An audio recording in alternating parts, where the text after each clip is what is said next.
25वां अध्याय पुरंजनोपाख्यान का प्रारंभ। श्री मैत्रेय जी कहते हैं, विदुर जी, इस प्रकार भगवान शंकर ने प्रचेताओं को उपदेश दिया। फिर प्रचेताओं ने शंकर जी की बड़े भक्ति भाव से पूजा की। इसके पश्चात वे उन राजकुमारों के सामने ही अंतर्धान हो गए। सबके सब प्रचेता जल में खड़े रहकर भगवान रुद्र के बताए स्तोत्र का जप करते हुए 10,000 वर्ष तक तपस्या करते रहे। इन दिनों राजा प्राचीन बरही का चित्त कर्मकांड में बहुत रम गया था। उन्हें अध्यात्म विद्या विशारद परम कृपालु नारद जी ने उपदेश दिया। उन्होंने कहा कि राजन, इन कर्मों के द्वारा तुम अपना कौन सा कल्याण करना चाहते हो? दुख के आत्यंतिक नाश और परमानंद की प्राप्ति का नाम कल्याण है, वह तो कर्मों से नहीं मिलता। राजा ने कहा, महाभाग नारद जी, मेरी बुद्धि कर्म में फंसी हुई है, इसलिए मुझे परम कल्याण का कोई पता नहीं है। आप मुझे विशुद्ध ज्ञान का उपदेश दीजिए, जिससे मैं इस कर्म बंधन से छूट जाऊं। जो पुरुष कपट धर्ममय गृहस्थाश्रम में ही रहता हुआ पुत्र, स्त्री और धन को ही परम पुरुषार्थ मानता है, वह अज्ञानवश संसारारण्य में ही भटकता रहने के कारण उस परम कल्याण को प्राप्त नहीं कर सकता। श्री नारद जी ने कहा, देखो देखो राजन, तुमने यज्ञ में निर्दयता पूर्वक जिन हजारों पशुओं की बलि दी है, उन्हें आकाश में देखो। ये सब तुम्हारे द्वारा प्राप्त हुई पीड़ाओं को याद करते हुए बदला लेने के लिए तुम्हारी बाट देख रहे हैं। जब तुम मरकर परलोक में जाओगे, तब ये अत्यंत क्रोध में भरकर तुम्हें अपने लोहे के से सींगों से छेदेंगे। अच्छा, इस विषय में मैं तुम्हें एक प्राचीन उपाख्यान सुनाता हूं। वह राजा पुरंजन का चरित्र है, उसे तुम मुझसे सावधान होकर सुनो। राजन, पूर्व काल में पुरंजन नाम का एक बड़ा यशस्वी राजा था। उसका अविज्ञात नामक एक मित्र था। कोई भी उसकी चेष्टाओं को समझ नहीं सकता था। राजा पुरंजन अपने रहने योग्य स्थान की खोज में सारी पृथ्वी में घूमा। फिर भी जब उसे कोई अनुरूप स्थान न मिला, तब वह कुछ उदास सा हो गया। उसे तरह तरह के भोगों की लालसा थी।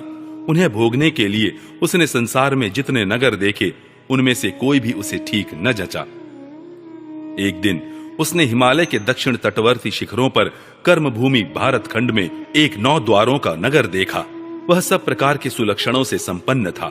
सब ओर से परकोटों, बगीचों, अटारियों, खाइयों, झरोखों और राजद्वारों से सुशोभित था और सोने, चांदी तथा लोहे के शिखरों वाले विशाल भवनों से खचाखच भरा था।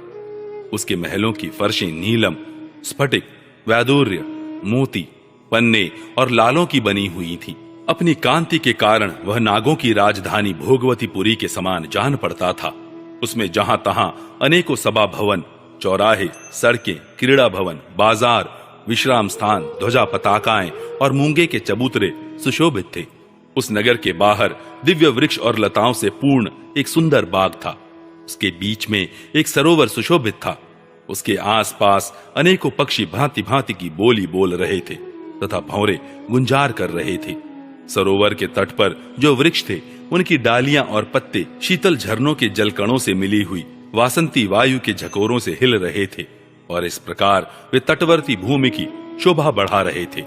वहां के वन्य पशु भी मुनि जनोचित अहिंसादी व्रतों का पालन करने वाले थे, इसलिए उनसे किसी को कोई कष्ट नहीं पहुंचता था। वहां बार बार जो कोकिल की कूह ध्वनि होती थी, उससे मार्ग में चलने वाले बटोहियों को ऐसा भ्रम होता था मानो वह बगीचा विश्राम करने के लिए उन्हें बुला रहा है।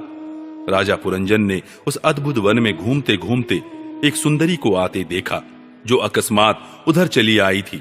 उसके साथ 10 सेवक थे, जिनमें से प्रत्येक 100 नायिकाओं का पति था। एक 5 फन वाला सांप उसका द्वारपाल था, वही उसकी सब ओर से रक्षा करता था। वह सुंदरी भोली भाली किशोरी थी और विवाह के लिए श्रेष्ठ पुरुष की खोज में थी। उसकी नासिका, दंत पंक्ति, कपोल और मुख बहुत सुंदर थे। उसके समान कानों में कुंडल झिलमिला रहे थे। उसका रंग सांवला था। कटी प्रदेश सुंदर था। वह पीले रंग की साड़ी और सोने की करधनी पहने हुए थी तथा चलते समय चरणों से नुपुरों की झनकार करती जाती थी। अधिक क्या, वह साक्षात कोई देवी सी जान पड़ती थी। वह गजगामिनी बाला किशोरावस्था की सूचना देने वाले अपने गोल गोल समान और परस्पर सटे हुए स्तनों को लज्जावश बार बार अंचल से ढकती जाती थी। उसकी प्रेम से मटकती भौहें और प्रेमपूर्ण तिरछी चितवन के बाण से घायल होकर वीर पुरंजन ने लज्जा युक्त मुस्कान से और भी सुंदर लगने वाली उस देवी से मधुर वाणी में कहा, कमल दल लोचने, मुझे बताओ तुम कौन हो, किसकी कन्या हो? साध्वी, इस समय आ कहां से रही हो? भेरू, इस पुरी के समीप तुम क्या करना चाहती हो? सुभ्रु, तुम्हारे साथ इस 11वें महान शूरवीर से संचालित ये 10 सेवक कौन हैं? और ये सहेलियां तथा तुम्हारे आगे आगे चलने वाला यह सर्प कौन है? सुंदरी, तुम साक्षात लज्जा देवी हो अथवा उमा, रमा और ब्रह्माणी में से कोई हो? यहां वन में मुनियों की तरह एकांतवास करके क्या अपने पतिदेव को खोज रही हो? तुम्हारे प्राणनाथ तो तुम उनके चरणों की कामना करती हो, इतने से ही पूर्ण काम हो जाएंगे। अच्छा, यदि तुम साक्षात कमला देवी हो तो तुम्हारे हाथ का क्रीड़ा कमल कहां गिर गया? सुभगे, तुम इनमें से तो कोई हो नहीं, क्योंकि तुम्हारे चरण पृथ्वी का स्पर्श कर रहे हैं।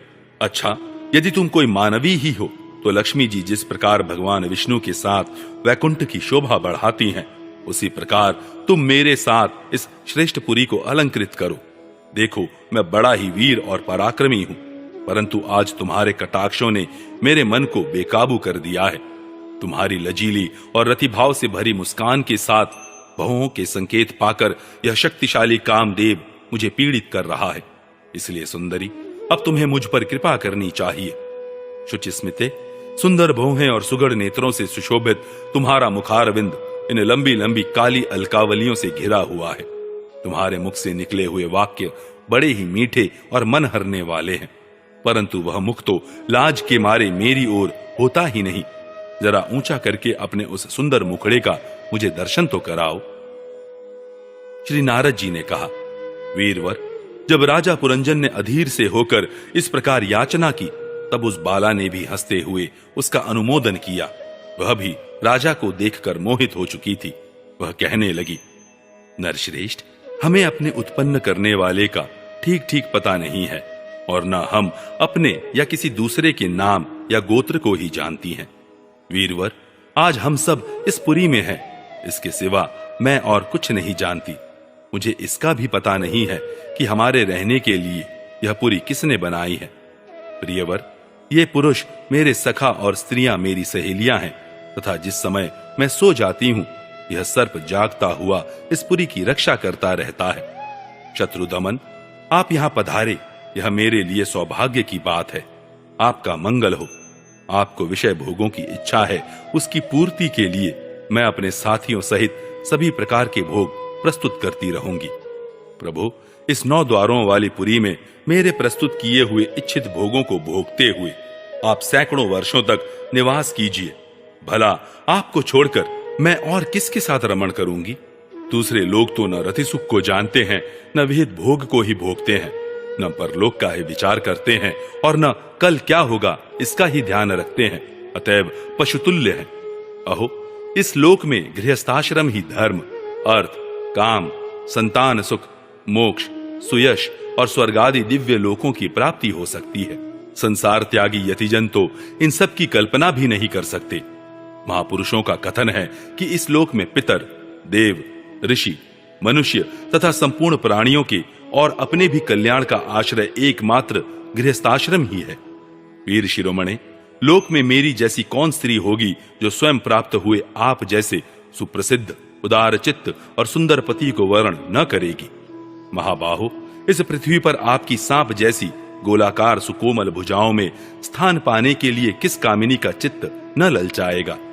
आप तो अपनी मधुर मुस्कानमयी करुणापूर्ण दृष्टि से हम जैसी अनाथाओं के मानसिक संताप को शांत करने के लिए ही पृथ्वी में विचर रहे हैं।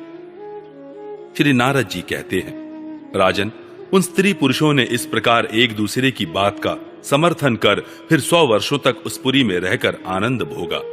गायक लोग सुमधुर स्वर में जहां तहां राजा पुरंजन की कीर्ति गाया करते थे। जब ग्रीष्म ऋतु आती, तब वह अनेकों स्त्रियों के साथ सरोवर में घुसकर जल क्रीड़ा करता। उस नगर में जो 9 द्वार थे, उनमें से 7 नगरी के ऊपर और 2 नीचे थे। उस नगर का जो कोई राजा होता, उसके पृथक पृथक देशों में जाने के लिए ये द्वार बनाए गए थे। राजन, इनमें से 5 पूर्व, 1 दक्षिण, 1 उत्तर और 2 पश्चिम की ओर थे। उनके नामों का वर्णन करता हूं। पूर्व की ओर खद्योता और आविर्मुखी नाम के 2 द्वार एक ही जगह बनाए गए थे। उनमें होकर राजा पुरंजन अपने मित्र द्युमान के साथ विभ्राजित नामक देश को जाया करता था। इसी प्रकार उस ओर नलिनी और नालिनी नाम के 2 द्वार और भी एक ही जगह बनाए गए थे। उनसे होकर वह अवधूत के साथ सौरभ नामक देश को जाता था। पूर्व दिशा की ओर मुखिया नाम का जो 5वां द्वार था, उसमें होकर वह रसज्ञ और विपण के साथ क्रमशः बहुदन और आपण नाम के देशों को जाता था। पुरी के दक्षिण की ओर जो पितृहु नाम का द्वार था, उसमें होकर राजा पुरंजन श्रुतधर के साथ दक्षिण पांचाल देश को जाता था।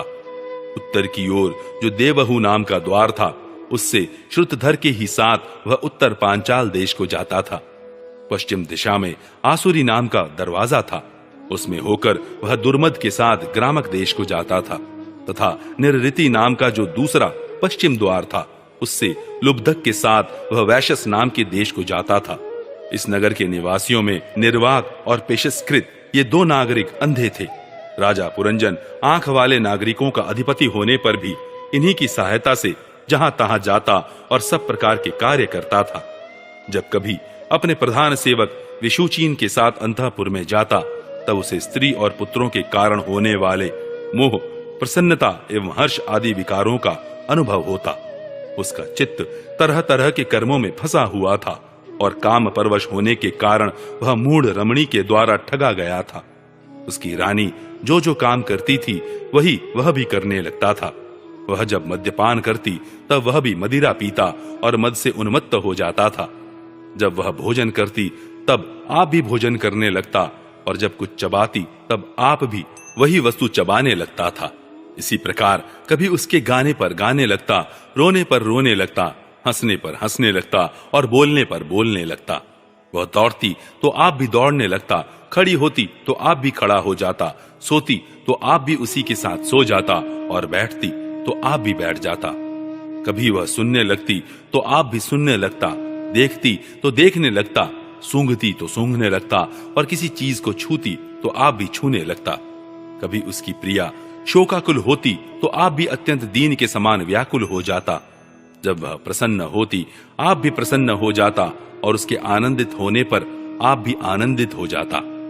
राजा पुरंजन अपनी सुंदरी रानी के द्वारा ठगा गया। सारा प्रकृति वर्ग परिकर ही उसको धोखा देने लगा। वह मूर्ख विवश होकर इच्छा न होने पर भी खेल के लिए घर पर पाले हुए बंदर के समान अनुकरण करता रहता।